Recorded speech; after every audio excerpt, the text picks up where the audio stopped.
shit. What the fuck just happened here? One Piece chapter 760. What just happened here? Oh my god. I think I got a hard on for Doflamingo. Let me check real quick. Yeah, yep, I got a hard on for Doflamingo. Pause, right? Oh my god. Oh my god. Dude. This dude right here. Like when I say this is some savage Godfather shit. This is some savage Godfather shit, man. Holy shit. I was not expecting Doflamingo to whip out the origin story like this. But most importantly, now we're getting the true source to his rage. Now we're getting the true source to his rage. I like this. I like what we got right here, right? Like, I like how after Law thinks like, okay, Luffy, you see that your plan didn't work. This isn't going to work on him twice. Like, you hit him with everything you could, and you didn't do anything to him. You know, Law, all of a sudden, the tables are turned. You know, he's trying to attack Doflamingo's sidekick. All of a sudden, Doflamingo pierces this dude from behind, has all those strings running through him. Luffy is being thrown into Bellamy. Luffy's getting cut, and then this dude says, hey, look, I don't think you understand how I'm paraphrasing. He's like, I don't think you understand how pissed off I am. Like, I had the greatest power in the world. I had nobility. Bitch, I was a celestial dragon since birth. Ooh. Like that's one of those moments where I can give you a really great example, right? I can give you a really great example. That's like when I was in high school and we used to run cars.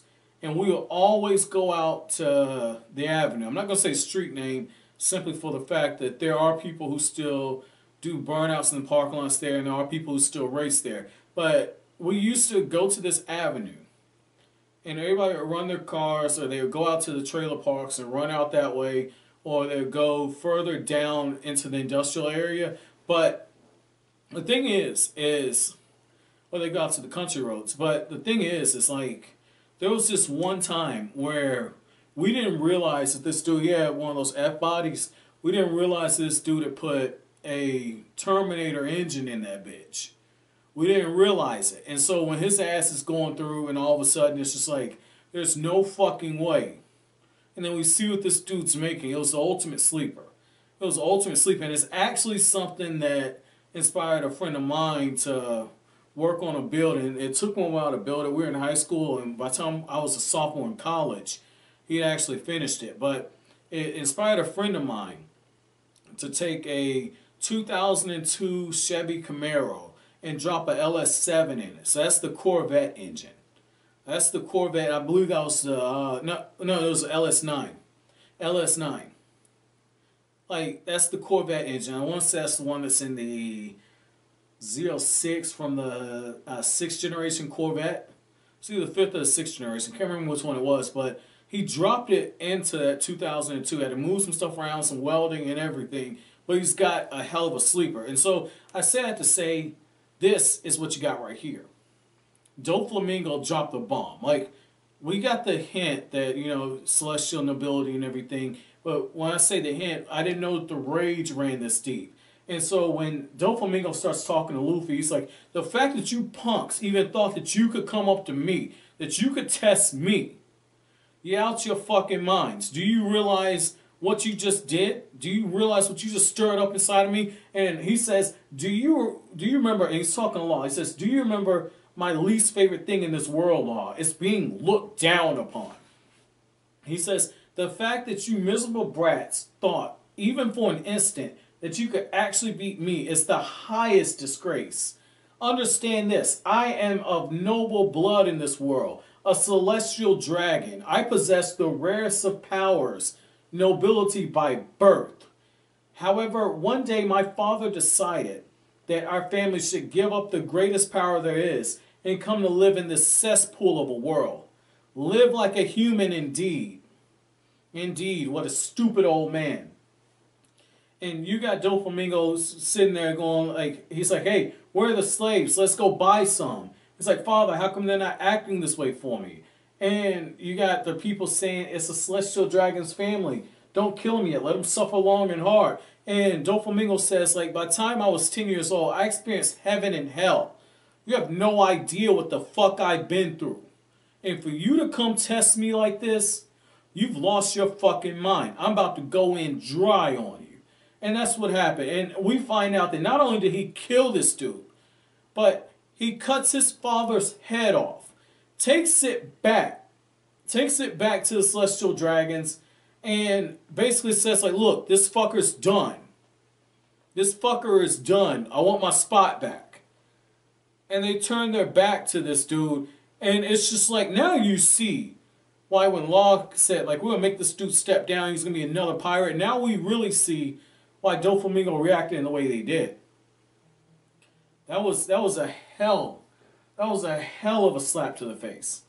That was a hell of a slap to the face. And I like how Doflamingo's response is, it's like, okay, you know, fuck it. If that's what it is, if I can't escape hell, then I swear I'm going to destroy everything that they hold dear in the world that they control. And that's the thing. It's kind of like Pain from Naruto. It's kind of like Pain from Naruto, where Nagato had been through so much, where he said, okay, war has cost me everything. So what I'm going to do is I'm going to form this group of rogue ninja. I'm going to capture all of these tailed beasts. And then I am going to control war.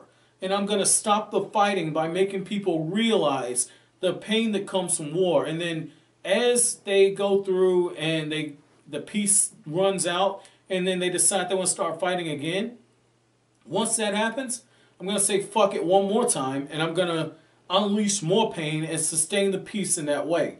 And with Doflamingo, he's like, fuck it. Fuck the Celestial Dragons. I'm going to undo this whole fucking system.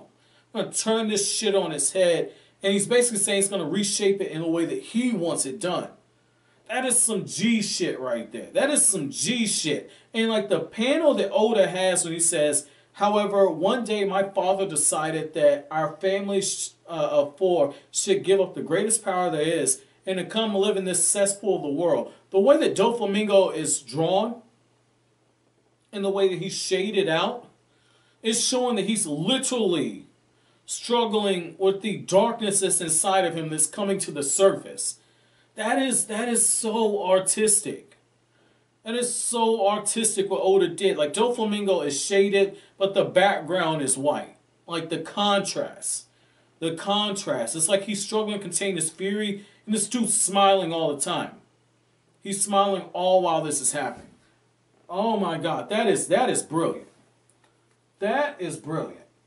That is brilliant. I love that. I love that, man. That is fucking brilliant. That is some good shit right there, man. Oh my god, I am so stoked to see what this next chapter is going to be. I hope it's a Doflamingo flashback. But, as always, guys, if you like anything I had to say, don't forget to comment, rate, subscribe, share. Thank you so much for watching all the way to the end. Have an awesome day, guys.